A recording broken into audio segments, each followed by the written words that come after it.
6장에서 배울 거는 판 밑셀 해석이라고 써져 있고요. 그 다음에 7장은 3차원 탄성이고, 혹시 먼저 책 본 분들은 아시겠지만, 근데 7장은 얘기하는 거 하나도 없어요. 그 다음에 8장은 진동이니까 이거는 뭐 1시간 정도 들여서 설명할 만 하겠죠. 그래서 오늘 6장 얘기하는데 조금 시간 남으면은 7장까지 낼름해서 끝낼 거예요. 지금 진도가 원래 예정보다 좀 늦어졌기 때문에. 우선 판 얘기하기 전에 우리가 전에 보 얘기를 합시다.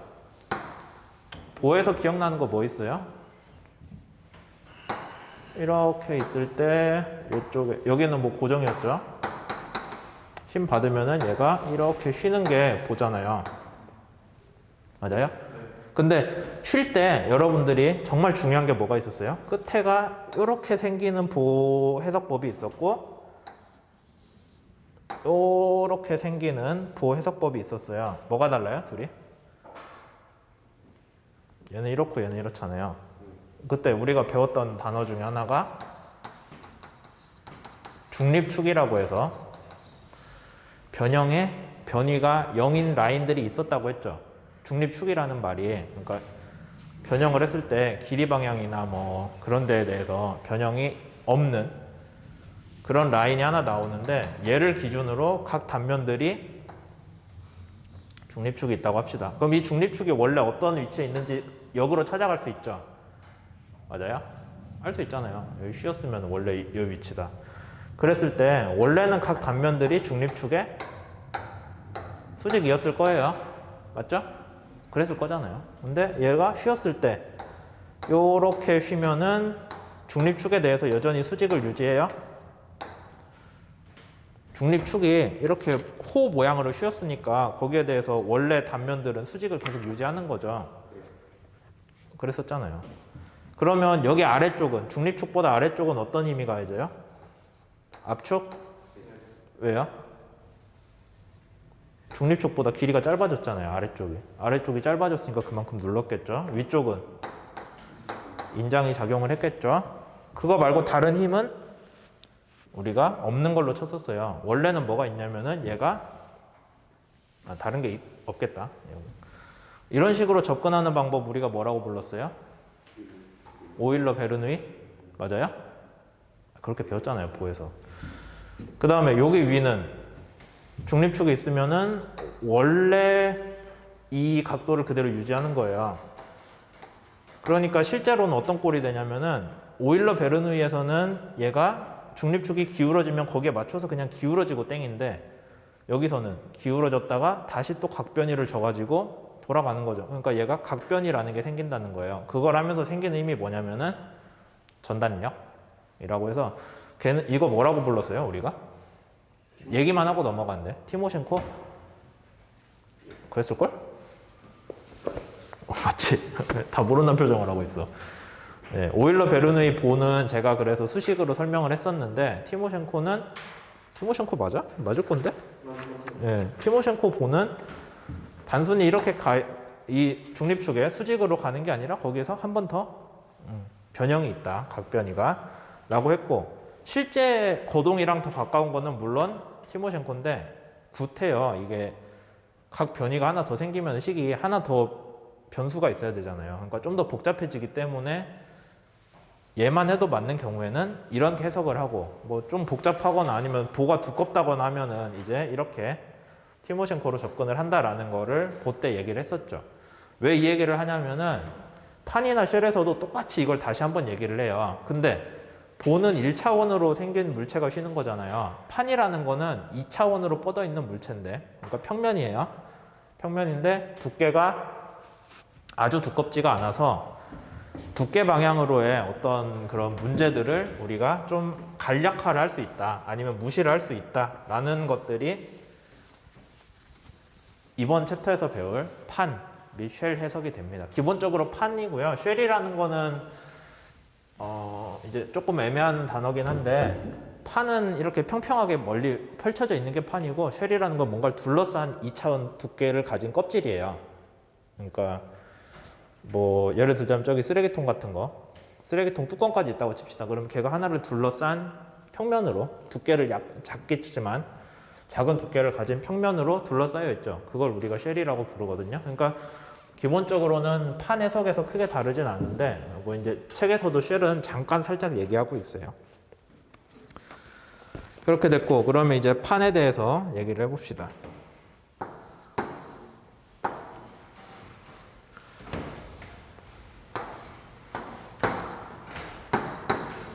두께를 너무 두껍게 그렸는데 실제로는 되게 얇아야 판인 거죠.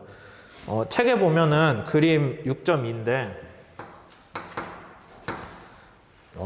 그림 따라 그리기가 너무 복잡해가지고 하지는 않을 건데 그냥 여러분들이 봤을 때 이게 어떤 거다 정도만 이해를 하면은 될 것 같네요. 중립축 대신에 어떤 개념이 새로 들어왔어요? 중립면이라는 게 들어왔죠. 잘 오른쪽 밑에 보면 중립면이라고 써져 있잖아요. 근데 중립면이라는 게 뭐 그냥 중립축이랑 똑같아요. 판이 변형이 있어도 원래의 길이를 아니면 원래 그 형상을 그대로 유지하고 있는 가상의 면이 있다면은 걔를 중립면으로 보겠다라는 거죠. 그 다음에 위에 뭐 이리저리 흰 방향들이 있는데 그거는 이따가 뒤에서 다시 설명을 하기로 하고 그림 밑에 6.3을 한번 봅시다. 그러면은 힘이 여러분들이 봤을 때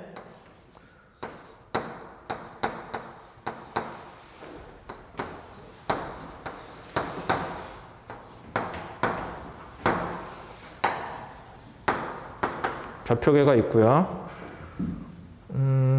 타우 XZ. 여기 타우 XZ는 쉬어 스트레스잖아요. 전다 능력. 어떤 방향으로 작용한다라고 우리가 이해할 수 있어요? 먼저 나온 게 X축의 수직인 평면. X축의 수직인 평면에 Z 방향으로. X축의 수직인 평면이 여기 맞아요? 맞죠? 네, 여기에 Z 방향, 윗방향으로 가해지고 있습니다.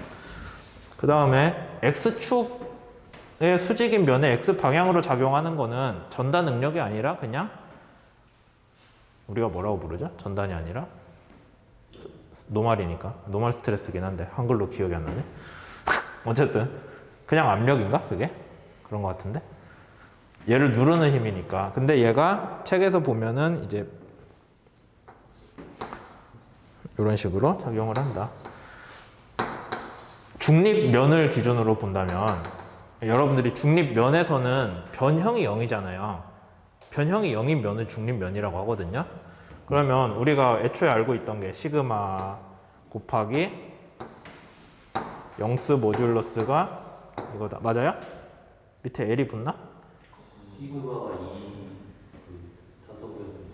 그러니까 거꾸로인가? 그러네. 이건 맞아요? 네. 맞죠? 네. 양쪽 차원이 얘가 기가파스칼, 메가파스칼 쓰니까 얘도 파스칼이고 얘는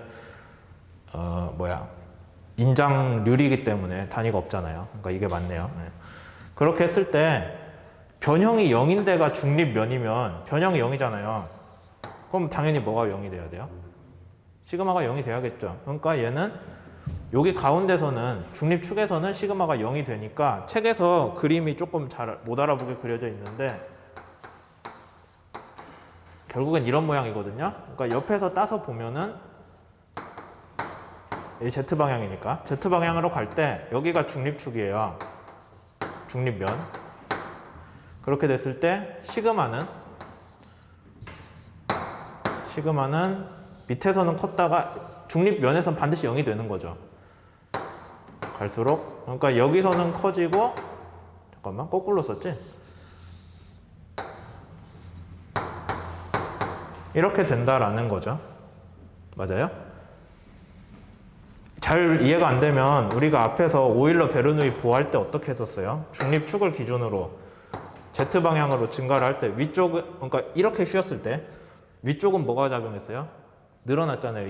인장으로 인한 스트레스가 작용을 했고 아래쪽은 압축으로 인한 스트레스가 작용을 했잖아요. 그러니까 그거랑 똑같은 얘기죠. 여기서도 중립축에서 멀어지면은 인장으로 인한 스트레스가 작용을 할 거고 지금 얘가 어느 방향으로 쉬는지는 뭐 나중에 생각을 할 문제지만 위로 휘든 아래로 휘든 어쨌든 중립축에서 멀어지면은 거의 선형적으로 스트레스가 증가한다라는 건 앞에 보해석에서 했었잖아요. 그러니까 여기서는 딱히 거기에 대해 다시 설명은 하지 않지만 자연스럽게 지금 이 상태로 힘이 적용한다요. 근데 지금 책에서 그림을 그리다 보니까 튀어나오고 들어가고 해서 이렇게 V자 모양이 되는데 제대로 그리자면은 이게 아니라 안쪽으로 들어가는 힘 모양으로 그려주는 게 맞겠죠. 이런 모양으로. 예, 이게 좀 더 정확하긴 한데 어쨌든 시그마는 이런 식으로 작용을 하고 있고 Y방향도 똑같겠죠? Y방향도 중립면이 있다면은 그 중립면을 기준으로 이게 아니지? 중립면을 기준으로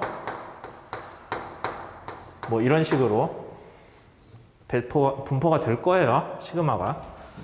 그렇게 이해를 하시면 되고 그 다음에 또 어떤 힘 성분들을 얘기를 하고 있어요. 시그마 얘기했고 타우 XZ 얘기했고 근데 이건 좀 심하다.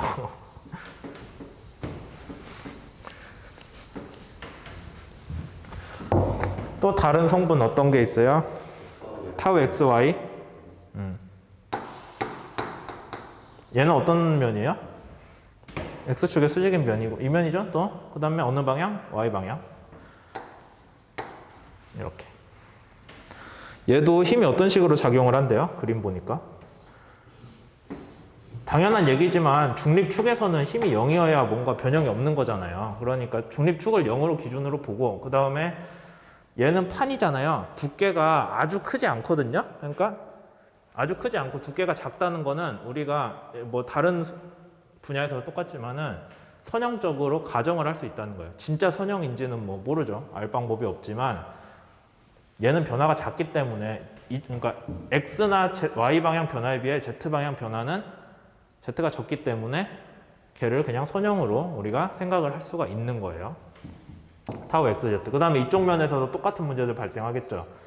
아까 시그마 XX 있을 거고 이쪽은 시그마 YY 그 다음에 똑같이 타우 XY 타우 YZ라는 게 있습니다. 근데 이제 여기서 한 가지 중요한 거는 타우 XY는 중립축을 기준으로 적용하는 거 알겠는데 타우 XZ, Z방향 힘은 중립축을 기준으로 얘기를 할 게 중립면을 기준으로 얘기를 할 게 없는 거예요. 왜요? Z방향 힘 가해져 봐야 이 중립면이 변형되는 거 있어요? 면이 변형되려면 어느 방향 힘이 작용해야 돼요?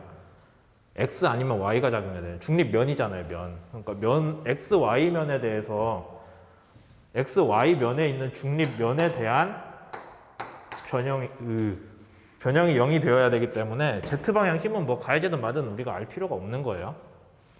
이해되세요? 우리가 보할 때도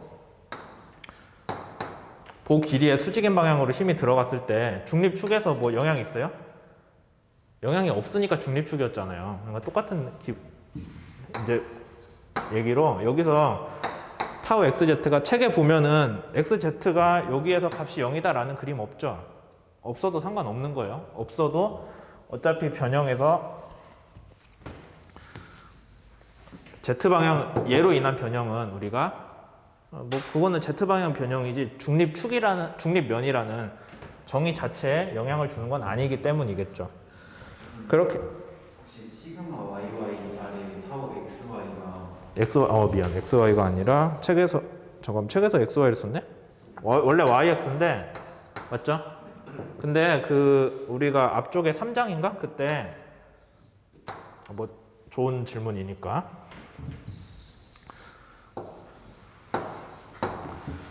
이렇게 돼 있을 때 얘가 뭐 타우 XY 이거 혹시 기억나요? 이런 식으로 가해지면 얘가 어떻게 변형이 돼요? 평행사변형꼴로 꾹 눌리잖아요. 이렇게 어쩌다 그리 됐어요? 얘만 작용하면은 동력학적인 관점에서 얘가 뿅 하고 움직이는데 제자리에 있어서 변형이 돼야 되잖아요. 그러려고 하니까 얘만 작용하면 안 되고 뭐가 작용했어요? 여기에서? 이 방향인가? 우선은 얘랑 얘부터 해야 돼. 얘랑 얘랑 하면은 이 방향으로 반대 방향으로 똑같은 힘 작용하죠. 근데 그렇게 하면 얘가 이쪽으로 회전을 하잖아요. 그거 막아주려고 하니까 이거랑 이게 작용을 하죠. 다 작용을 하면은 결국에 얘가 이렇게 뿅 하고 맞나? 그림 거꾸로 그리 같은데? 실제로 이렇게 가야지면 어떻게 돼요? 얘가? 이렇게 돼야겠네. 뭐 어쨌든 그러면 얘가 이 방향이 아니라 반대 방향으로 가해진다고 하면 아까 우리가 원하는 납작한 모양 되겠죠. 그렇게 돼서 시어 스트레스나 전달 능력에 대해서는 유체역학도 그러고 고체역학도 그러고 얘랑 둘이 크기가 같아야 이게 물건이 어디 안 가고 변형만 있는 거예요. 서로 다르면은 그로 인한 동력학 문제가 발생하겠죠. 그래서 책에서 당연하다는 듯이 했는데 좋은 지적이에요. 얘랑 서로 같기 때문에 왔다 갔다 해도 되는 거는 맞아요. 오타는 아닌 거죠, 책에서. 어쨌든 그런 것들이 있고 이제 옆에 보면은 뭐 모멘트 내 전단력이나 하는 것들이 있는데 시간 두어 개만 따라서 써보고 넘어갈게요. 이 판의 두께를 t라고 하거든요. 그래서 그 t에 대해서 마이너스 2분의 t면 어디예요? 아래쪽 끝에. z가 이 방향이니까 여기가 원점이고 t에서 여기까지. 그 다음에 이거 식 한번 봅시다. 그러면은 시그마 x는 우리가 이 방향으로 가는 거고 그 다음에 z 방향이잖아요. 그러면 시그마 이 방향으로 들어가는 힘이고 거기에서 z가 멀어졌다는 거는 중립축 기준으로 보면 어떤 힘이에요? 중립면 기준으로 보면은 옆에서 봤다고 할게요. 여기가 중립면인데 아래로 갔을 때 여기 시그마 x가 걸리고 여기가 마이너스 t분의 2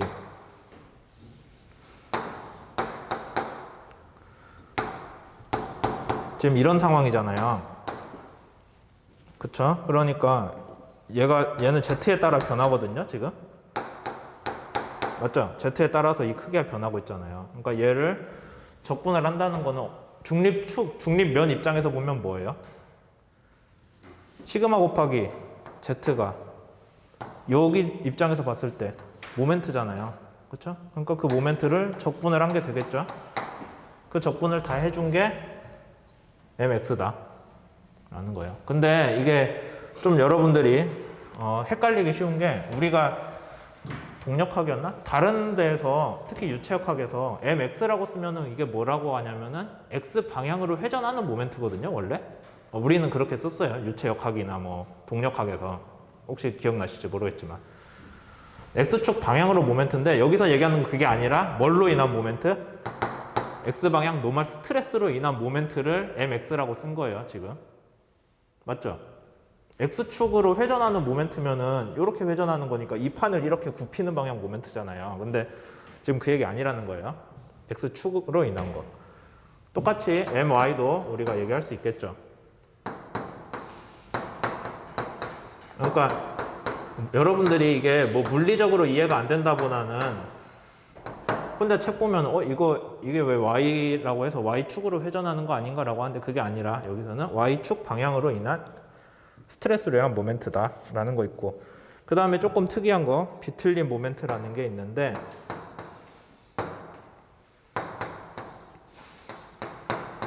몇 분 됐어요 지금? 18. 어이쿠 조금 더 하고 넘어갑시다.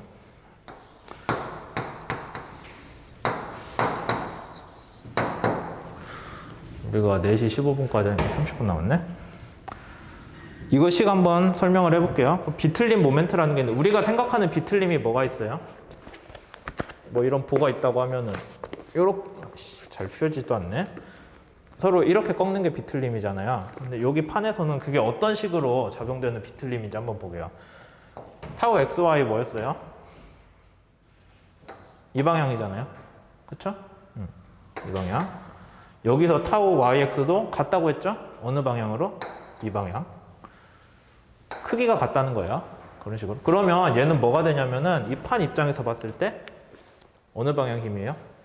타우 XY가 이렇게 가해질 거고 그 다음에 타우 YX가 이 방향으로 가해지겠죠.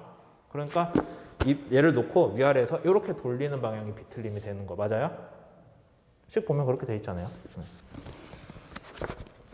그런 방향 힘이 되어 있습니다. 그러면 지금 얘는 아까 어느 방향 이거 그대로 놓고 봤을 때 mx는 뭘로 인한 거였어요? 여기 힘이랑 아래 힘이랑 서로 안 맞아가지고 발생하는 거니까 우리가 생각하기에 y축에 대한 굽힘처럼 보이겠죠. 다시 얘기하는데 여기 x 있다고 x축이랑 뭐 있다 그걸로 x축에 대한 회전이라고 보면 안 돼요. x축으로 인한 노멀 스트레스들이 가해지기 때문에 걔로 인해서 우리가 보해석할 때 같이 이렇게 굽어지는 거 그게 지금 mx로 가해지는 거고 my는 여기서 이렇게 굽어지는 거겠죠. 잘 보일지 모르겠지만 네, 그렇게 돼 있고 그 다음에 비틀린 모멘트는 여기에 대해서 이렇게 돌아가는 거. 다른 방향 뭐 힘들이 있어요? 굽힘이나 비틀림에 대해서 있을 수는 있는데 우리가 지금 판을 하고 있잖아요. 3차원, 그러니까 3차원 완전한 물체에서는 이거 말고 뭐 MZ 같은 것도 있을 수 있는데 지금 여기에서는 그거를 무시할 만큼 작은 거를 판이라고 가정을 해서 하고 있기 때문에 구태여 그걸 하지 않는 거예요. 그 다음에 추가로 전단력이라는 거.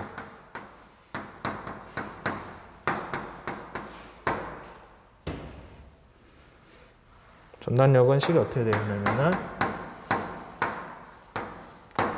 전단력이에요. 전단 모멘트가 아니라. 그러니까 전단력 어디에다? XZ. 이 방향이잖아요. 이 방향에 대해서 그냥 적분하면 되네요. Z 방향으로. 그럼 결국엔 뭐가 돼요? 이쪽 방향으로 가는 힘이에요. 그렇죠? 그러면 여기 물체를 놔두고 타우 XZ가 여기서 가해진다고 치게요. 그러면 Z 방향으로 적분을 하면 뭐가 돼요? 위로 가려는 전체 힘이 되죠. 그렇잖아요. 적분했으니까.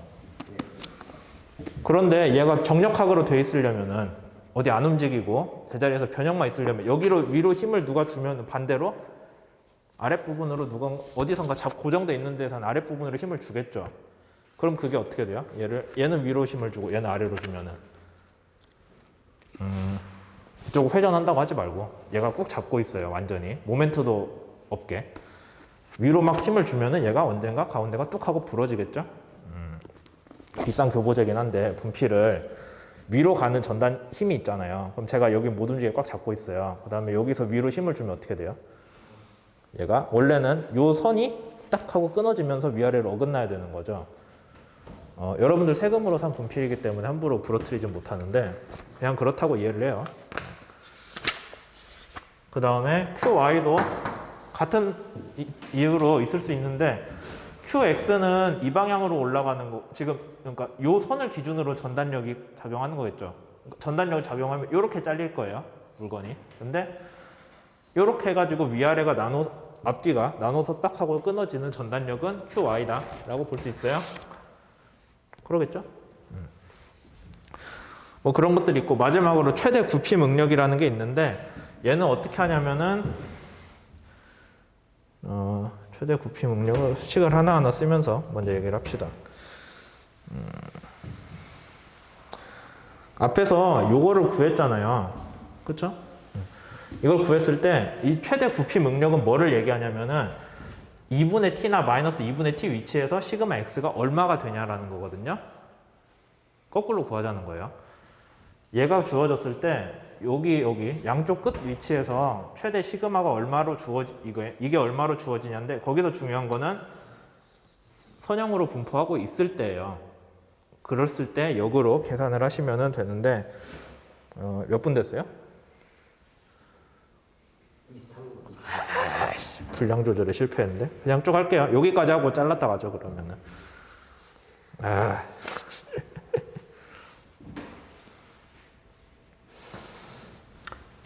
책의 최대 굽힘 응력이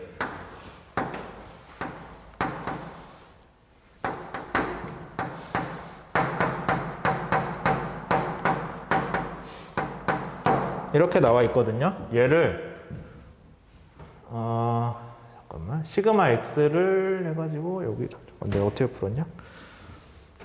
얘를 이용해서 시그마 x에 대한 식을 만들 수가 있어요.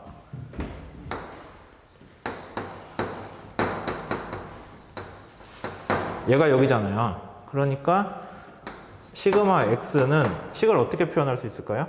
얘를 가지고 식을 표현을 하자면은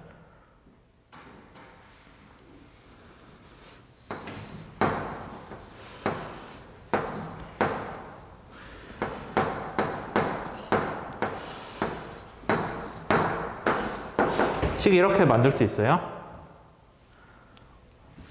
얘가 최대 응력이라고 쳤을 때 뭐 원래는 최대 응력을 변수로 놓고 딱 풀어서 최대 응력이 나오겠지만 책에서 알려줬잖아요. 그러니까 얘가 최대 응력이라고 했을 때 걔를 요렇게 식으로 표현할 수 있겠죠. 마이너스 2분의 t일 때 z가 2분의 t일 때 시그마 맥스가 나와줘야 되잖아요. 그러니까 z에 2분의 t를 넣었을 때 시그마 x가 나오는 식이죠. 얘가. 그러니까 이걸로 하면 될 것 같아요. 그럼 얘를 여기에다가 여기가 이제 여기에다가 다시 집어넣으면은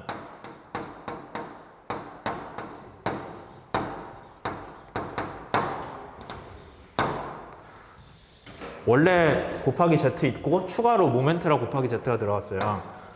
z 제곱이 되겠죠. 이렇게. 네. 그 다음에 여기에다가 마이너스 t분의 2고 t분의 2가 되면 얘가 뭐랑 같아야 돼요? mx랑 같아야 되잖아요. 그럼 이거 적분할 수 있겠어요? 얘는 뭐 어차피 안 변하는 거고 z에 따라서 z만 변하겠죠. 그럼 다 해주면 뭐가 돼요? 여기 2분의 t 밖으로 튀어나오고 그 다음에 z제곱을 적분하면은 3분의 1 맞죠? 3분의 1 z 세제곱 곱하기 시그마 맥스가 되고 얘가 마이너스 t분의 2에서 t분의 2까지 z에다 집어넣으면 되잖아요.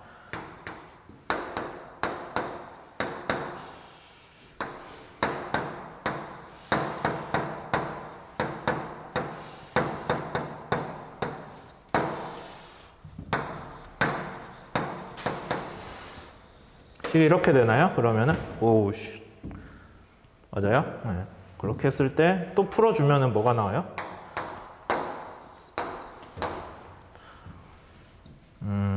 둘이 더하면은 4분의 뭐고 이렇게 해주면은 6분의 1이 되고 t의 세제곱이 아니지 여기 세제곱이고 t 하나 있으니까 t 제곱. 그럼 시그마 맥스는 얘가 일로 넘어가면 되죠? 여기 뭐야? 요거 화면에 나왔어요? 칠판에? 네. 그렇게 했을 때 우리가 요거 이제 정리만 해주면 시그마 맥스는 뭐가 돼요? 요거 일로 가니까 t제곱분의 6 mx로 나오게 되겠죠. 맞아요? 네.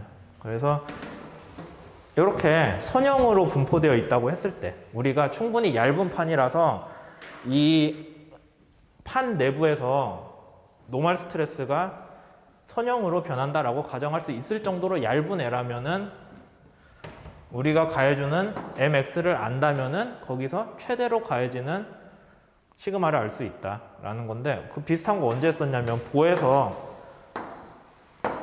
얘가 얼마만큼 가해졌을 때 이쪽에 최대 응력이랑 아래쪽에 최대 응력이랑 계산할 수 있었잖아요. 곡률 가지고 그거랑 똑같은 얘기다 라고 이해를 하시면 되죠. 그러면 잘랐다 갈게요. 칠판을 닦아야지.